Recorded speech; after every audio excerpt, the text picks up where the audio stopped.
Long ago, quite how long ago it is hard to say, as there is no one around anymore who remembers whenever it was that what happened, the heads of the clans of the animals gathered together to choose a new leader, for the old one had died. There they all were, discussing and chatting away to and with each other in a great clearing in the forest.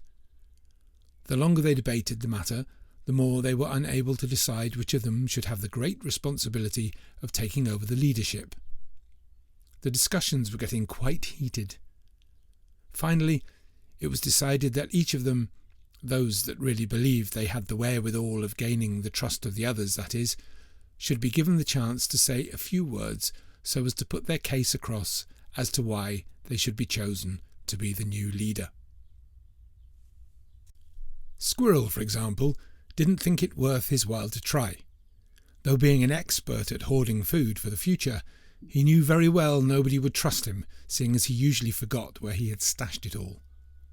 Neither snake nor lizard thought themselves capable, due to the fact that they always hid whenever anyone came their way. Of the birds, only Owl had anything to say, but as was gently pointed out to him, seeing as he was known only to come out when everybody else was asleep, it would not be so easy to convene meetings. Poor old Tortoise, he realised, would never be listened to, because he always put the others to sleep when he spoke. And nobody trusted Baboon not to get up to his tricks, so he was not even asked. Elephant, being the biggest, went first. His argument was very simple. He was the biggest, and therefore the strongest, and therefore the most capable. There is no contest, really. I mean, look at me. Was I not born to be your leader? He said.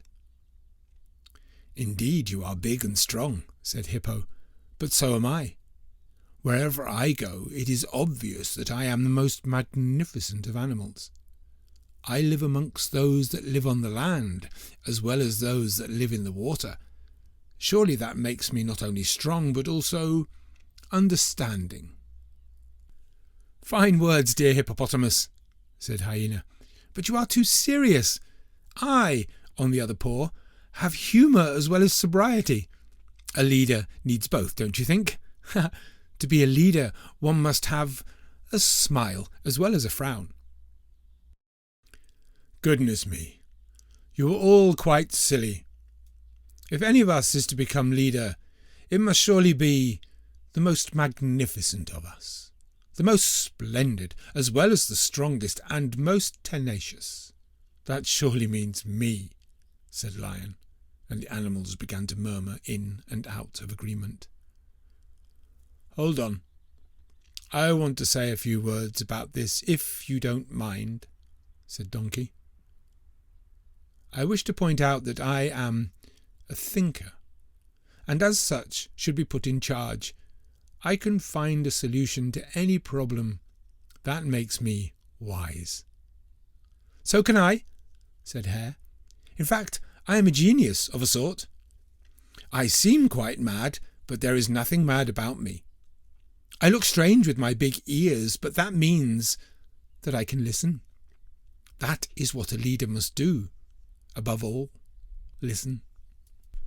After each had stated his case, the arguing began in earnest and went on late into the afternoon.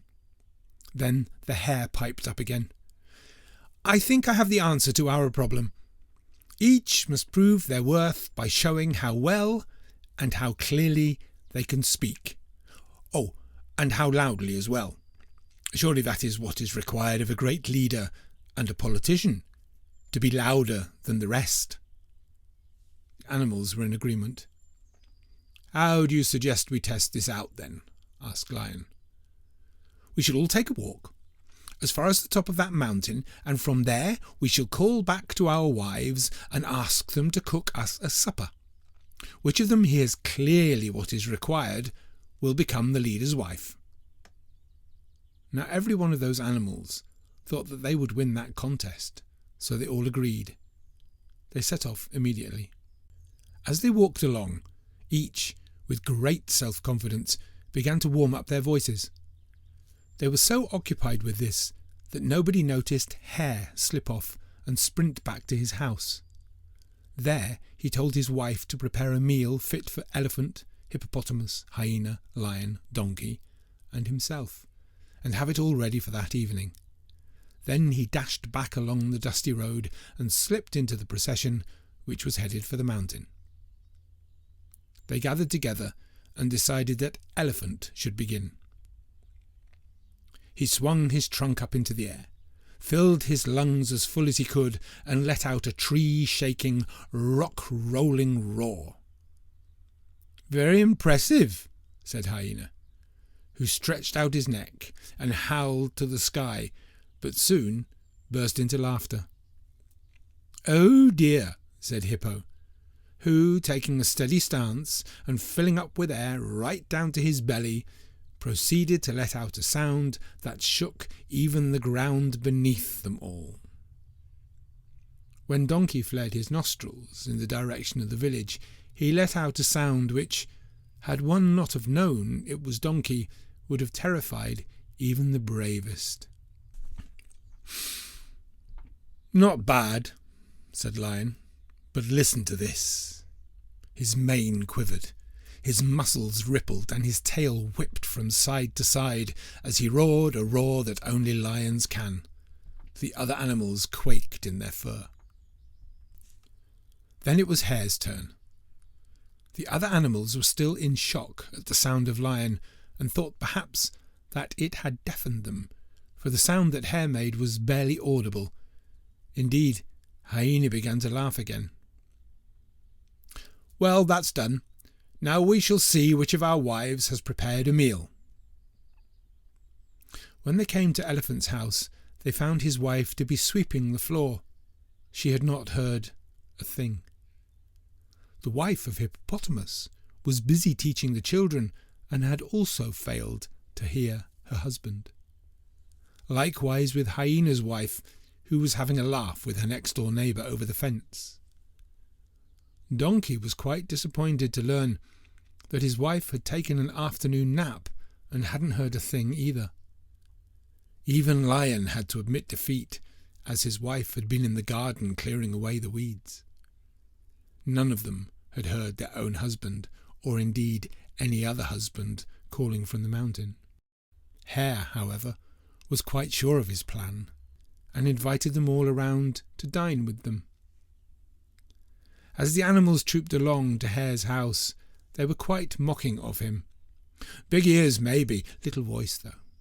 Mad, quite mad. To think that he could be louder than I." They all, except Hare of course, had quite a shock when they saw the table outside Mrs. Hare's house to be laden with good things. All the things that each of them liked. Happily they all sat down together for supper. Hare had one more trick. He waited until each had eaten their fill and seemed quite satisfied and happy. Then he said, "If no one has any objections, then I assume that I have become your leader. Would anyone care for some more muratina?" Which, as everyone knows, is a drink made from the lightly fermented fruit of the sausage tree, and it makes any occasion a happy one.